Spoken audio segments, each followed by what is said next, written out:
আয়নার সামনে যখন দাঁড়ায় তখন আয়নার সামনে নিজের চেহারা দেখা যায়, কিন্তু অন্তর দেখা যায় না। নিজের মুখটাকে পরিষ্কার করছি, কিন্তু অন্তরে কালি ভরে রাখছি। তো শুধু কথায় বলছে, শুনো। আয়না বলে দেখতে হলে আগে নিজের সব দেখো, জেনে দেখো তোমার মতো সবটা সবার হয় না তো। আয়না বলে দেখতে হলে আগে নিজের সব দেখো, জেনে দেখো তোমার মতো সবটা সবার হয় না তো। কম বলো আর শোনো বেশি, পারলে নিজে চুপ থাকো। তাদের দেখে লোভ করো না, কোনটা তোমার তাই দেখো। কপিয়াসি বলে কেউ ভাগ্য দেখায় পাইতে যেতে পারবে না। কপিয়াসি বলে কেউ ভাগ্য দেখায় পাইতে যেতে পারবে না। জোর করে সুখ ধরতে গেলে দুঃখ তোমাকে ছাড়বে না। মনের কথা সবার সাথে খুলে বলা চলবে না, খুলে বলা চলবে না। আপন ভেবে গোপন কথা সবার সাথে বলবে না, সবার সাথে বলবে না। ভুল করে ও মনের পেটি সামনে সবার খুলবে না। ভুল করে ও মনের পেটি সামনে সবার খুলবে না। যার আপন ভাবো ওই সজনে বিপদে পাশে থাকবে না।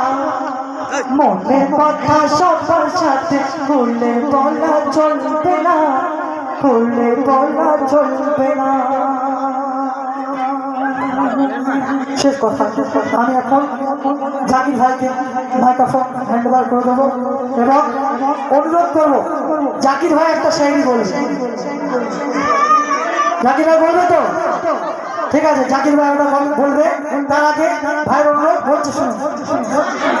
লাখ কোশিশ করলে কোই হাজার চেষ্টা করলেও তিনি ইসলামকে কেউ কোনোদিন শেষ করতে পারেনি আর পারবে না। তো বলছে, শুনুন। লাখ কোশিশ করলে কোই ইসলাম কবি মিট नहीं सकता। लाख कोशिश करले कोई इस्लाम कभी मिट नहीं सकता। ये परचम मोहम्मद का है, दुश्मन के आगे झुक नहीं सकता। दुश्मन के आगे झुक नहीं सकता, दुश्मन के आगे झुक नहीं सकता। हनीफा आज भी जिंदा है, हनीफा आज भी जिंदा है दुश्मन को मिटाने के लिए, और शहीद हो जाएंगे मैदान जंग पे हम इस्लाम की झंडा उठाने के लिए, इस्लाम की झंडा उठाने के लिए, इस्लाम की झंडा उठाने के लिए।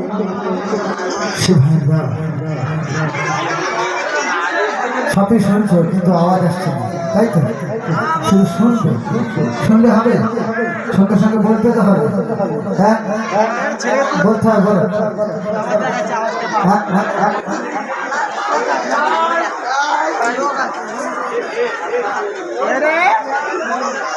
তো এতক্ষণ আপনারা শুনছিলেন আমাদের প্রিয় ভাই শেখ জামির হোসেনের কণ্ঠ থেকে সুন্দর সুন্দর মিষ্টি মধুর গজল।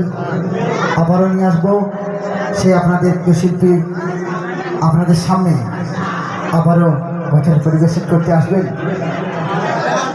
এপার বাংলা ওপার বাংলা খ্যাত সবার প্রিয় শিল্পী, সবার প্রিয় ভাই বন্ধু, যেটাই বলুন না কম, আমি আগেই বলেছি, সেই এমডি হাবিবুর রহমান, ওনাকে আবারও নিয়ে আসবো।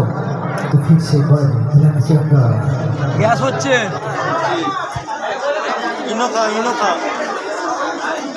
একটা শায়রি হয়ে যাবে, ঠিক আছে? তো হাবিবুর রহমানকে নিয়ে আসবো। ঠিক সে একবার রিস্কা দিলে না বহে তোকে বসতে বলেছি, তুই মানে আজকে বস, কালকে চলে যা। হ্যালো, আমাদের জৈন ভাইয়ের শায়রি কিন্তু আমাদের এখানে ফেমাস, ঠিক আছে? তোমরা সবাই শুনতে চাও তো? ভাই ঘুরেছো কেন তুমি?